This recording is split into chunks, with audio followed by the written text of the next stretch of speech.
한국이 중국을 흉내내고 있다. 그냥 넘어갈 일이 아니다. 뉴스를 본 일본 네티즌들의 댓글입니다.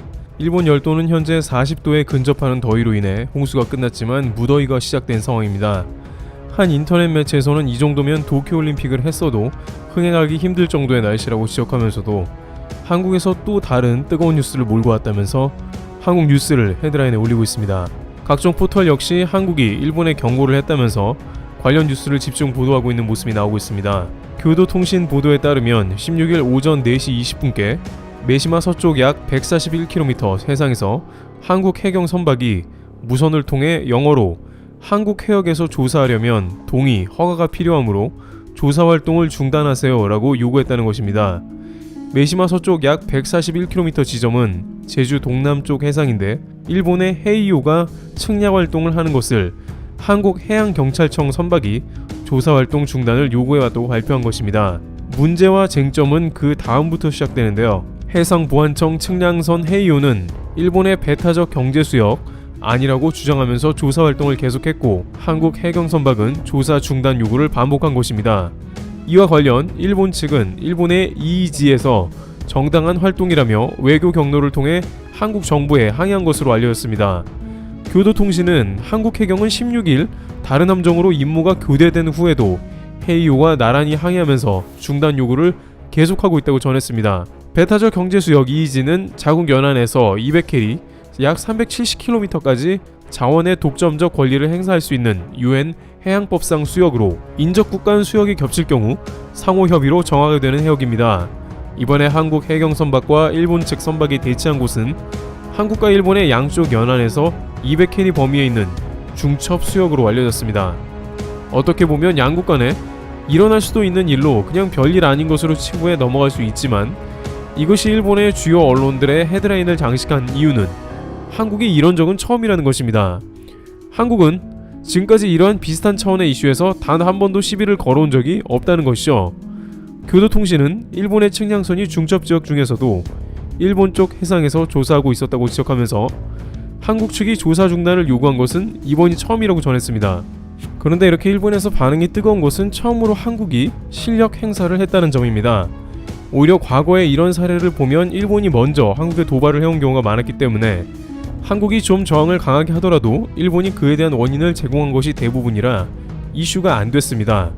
2006년에 일본이 독도에 측량선을 보낸 사건은 유명합니다. 당시 일본은 독도가 자국의 영토라는 가정 아래 측량선을 독도에 보내겠다는 의지를 드러냅니다.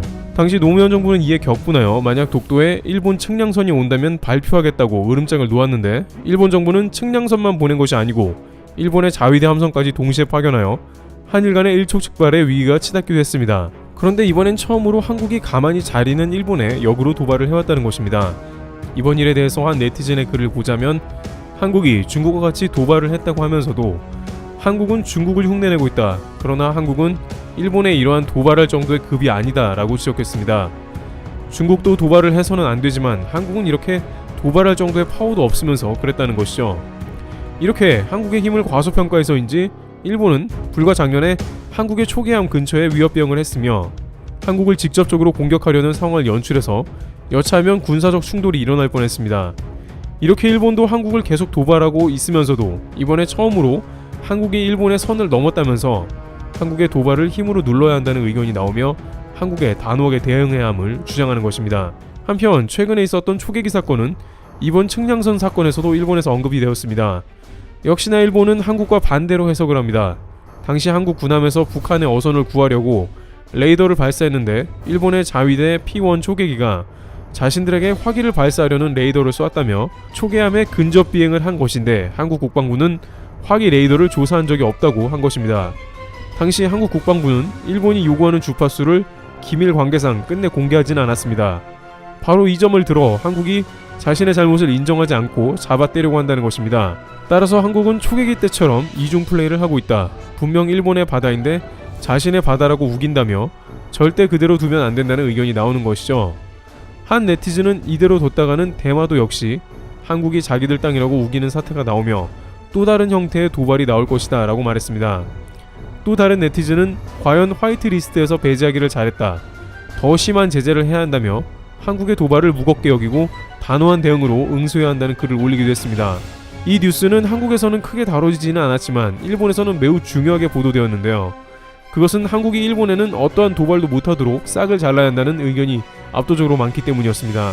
과거부터 일본 보수파 의원으로부터 제기되어 온 힘의 우위가 일본에 있으므로 한국에 대해서는 절대 빈틈없이 강하게 대처하라는 주문입니다. 그러한 흐름은 최근에도 확인이 가능한데요. 최근 일본은 유네스코 문화재를 세계유산으로 등록하면서 한국의 약속을 쉽게 저버렸습니다. 이것은 한국에는 그래도 된다는 힘의 우위가 작용한 하나의 전형적인 모습인 것입니다. 게다가 여기에 이제 일본은 외세에 대한 신경이 매우 날카로워져 있는 상황도 포착됩니다. 최근 중국은 일본의 센가쿠 열도를 점점 더 빈번하게 침범하는 상황이 나오고 있습니다. 따라서 일본 여론은 외세에 대해서 이제는 일본이 강하게 나가 공격하자는 의견이 나오는 것이죠. 결국 최근 고노다로 방위상은 앞으로 중국 어선에 자위대가 출동해 응징하겠다는 발언을 합니다. 고노 방위상의 발언은 일본의 대중으로부터 적지 않은 호응을 받으면서 일본에 퍼지게 된 것입니다. 그러던 와중에 한국 해양경찰이 일본의 경제수역에 들어왔다고 하니 매우 자극이 되었던 것입니다. 일각에서는 선전포고급 행동을 한국이 했다며 전쟁의 도발에 가깝다고 표현하기도 했습니다. 한국이 국방력도 증가해서 이제는 오히려 일본을 위협하는 장면도 만들어낸다는 의견도 나옵니다. 한국이 뜻밖의 도발을 해올 수 있다는 것입니다. 커져버린 한국의 힘을 경계하는 모습인 것입니다. 여기에 일본은 또 하나 한국이 일본의 막대한 자원을 노린다는 이야기도 곁들이고 있습니다. 한국은 일본 앞바다를 자기 바다로 인식한다는 거죠. 나가사키 서부해역은 한국이 주장하는 영해인데 바로 제7광구로 불리우는 지역이라는 것입니다. 이것은 한국의 대륙붕이 뻗은 지역이기 때문에 한국의 영해로 해석되어 있다는 것이고, 따라서 일본이 한국의 바다를 넘어왔다, 침범했다는 것입니다. 또한 제7광구에는 각종 천연가스를 비롯해서 자원이 엄청나게 매장되어 있는 것으로 추정돼 한국은 일본이 해당 지역을 측량하려고 하자 적극 막으려 했다는 의견도 나오고 있습니다. 그러면서 한국이 결국 이 대륙붕에 연관된 해역을 포기하지 않으려고 할 것이니 그렇다는 것이죠. 결국 한국이 나중에 이 바다를 국제적으로 문제 삼아 자국의 영해로 편입시키려는 시도가 있기 전에 일본은 반드시 한국 해양경찰배가 들어오지 못하게 초반에 싹을 잘라야 한다는 말이 나오는 것입니다. 이러한 경제수역 관련한 충돌은 사실상 한일 간만이 아니라 전 세계에서 빈번하게 일어나고 있는 문제입니다.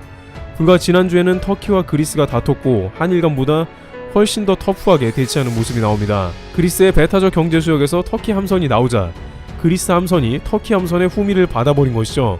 양국의 전력상 터키가 앞선다고 평가되지만 그리스는 프랑스 등 유럽 라인의 지원을 받고 있기 때문에 터키는 그리스에 이렇다 할 반격을 못하는 상황이며 경제수역에서 다툼이 멈추지 않고 있습니다. 일각에서는 한일 간에 어쩌면 제7왕구를 비롯해서 앞으로 이와 같은 이권 싸움이 잦아질 수 있다 전망합니다.